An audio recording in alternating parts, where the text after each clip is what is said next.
Chapter 7. Military Contention. Sun Tzu says, according to the general laws of warfare, commanders receive orders from their rulers, gather the people, and organize armies. When opposing forces face each other on the battlefield, nothing is more difficult than seizing and maintaining the initiative to win.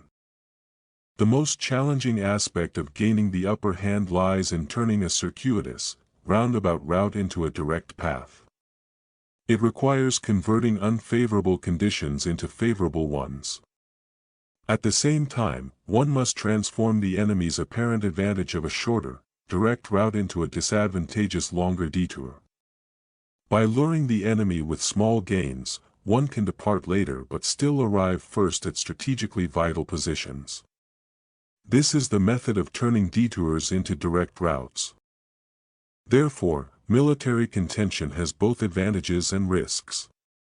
If an army marches carrying fully loaded supplies to seize an objective, it will not arrive at the designated place on time.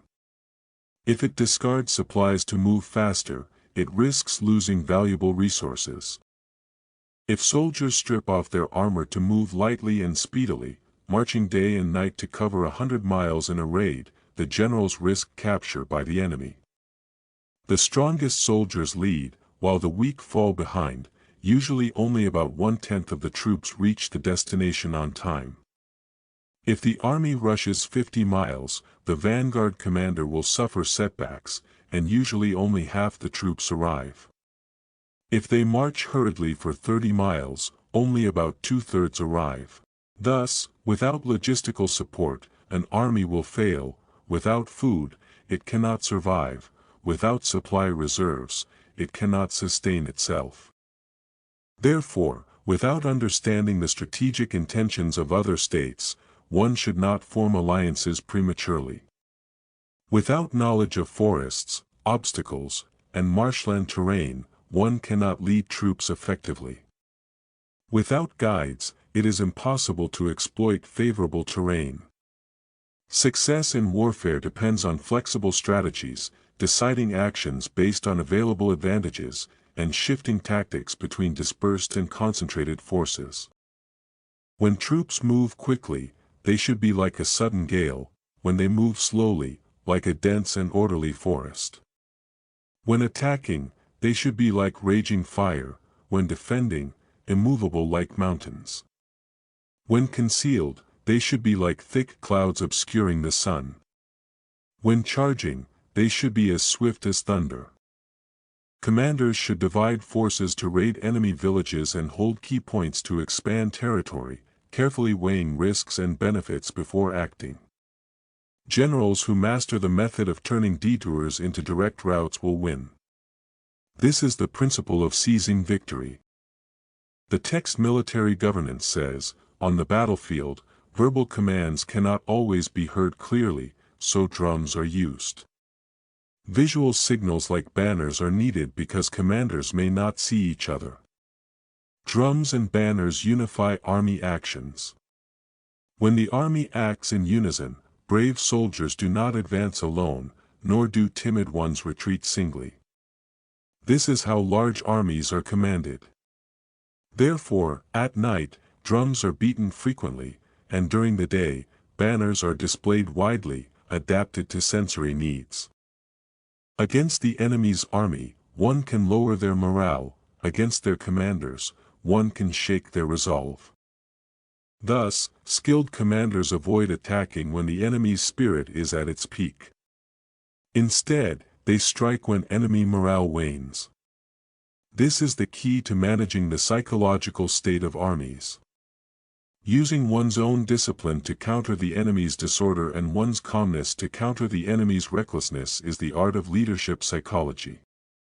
Using one's orderliness against enemy chaos, calmness against enemy rashness, is the way to master command. Using troops stationed nearby to face distant enemies, and well-supplied forces to face starving foes, is the secret to battlefield strength. Avoid attacking well-organized enemies or those with strong formations. This is the principle of flexibility and adaptability. The rules of warfare are, if the enemy holds high ground, do not assault uphill. If the enemy backs a hill, do not attack frontally. Do not pursue a feigned retreat. Do not attack an enemy with high morale. Do not fall for enemy bait. Do not confront retreating enemies head-on. Leave openings when encircling the enemy, and do not press a desperate foe excessively. These are the fundamental laws of warfare.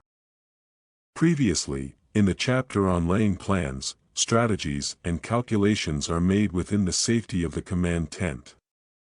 Then, in the chapters on waging war and strategic attack, resources are abundant.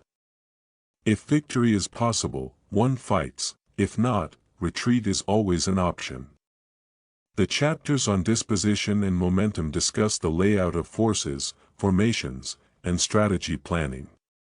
The chapter on weaknesses and strengths focuses on discerning the enemy's true and false positions, manipulating their moves, and striking where they are vulnerable.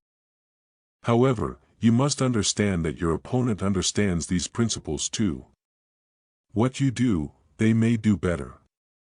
Therefore, competition is inevitable, competing with courage and intelligence, racing to gain the advantage. Once on the battlefield, how should one fight?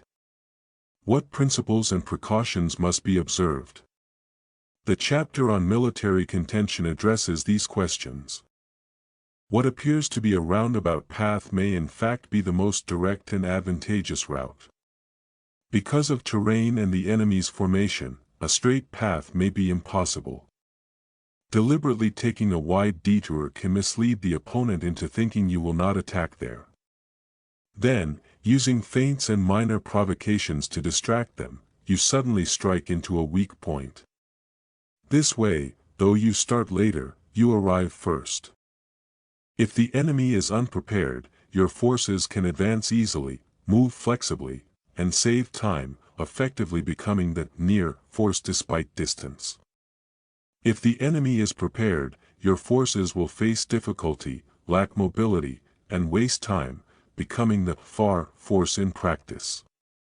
Therefore, on the battlefield, it is essential to analyze the situation carefully and dare to break convention, in order to achieve surprising and decisive results, arriving before the enemy despite later movement, turning disadvantage into advantage. This principle applies beyond war. In business competition, although taking a roundabout approach may seem to consume more effort, by deliberately avoiding obstacles and offering small incentives, such actions that appear delayed can actually achieve goals more directly, effectively, and swiftly. For example, an American named Tudela sought to enter the oil business. He learned from a friend that Argentina planned to purchase $20 million worth of butane gas, but faced competition from British Petroleum and Shell. He also discovered Argentina was eager to sell beef at any cost. Tudela proposed to the Argentine government, if they bought $20 million of butane from him, he would buy $20 million of beef from them. Based on this condition, Argentina contracted with him. After securing the contract, Tudela approached a Spanish shipyard facing bankruptcy due to lack of orders. He promised, if they bought $20 million worth of beef from him, he would order a $20 million supertanker from their shipyard. The Spanish accepted. Then, Tudela went to Sun Oil Company in Philadelphia and told them, if they chartered the supertanker being built in Spain, he would buy $20 million of butane gas from them. Sun Oil agreed. Through this carefully planned detour, Tudela secured a $20 million butane deal without spending a dime and successfully entered the oil industry. He exemplified the use of indirect tactics, seizing opportunity, turning disadvantage into advantage, and gaining profits otherwise unattainable. Thanks for watching. Like and subscribe for more.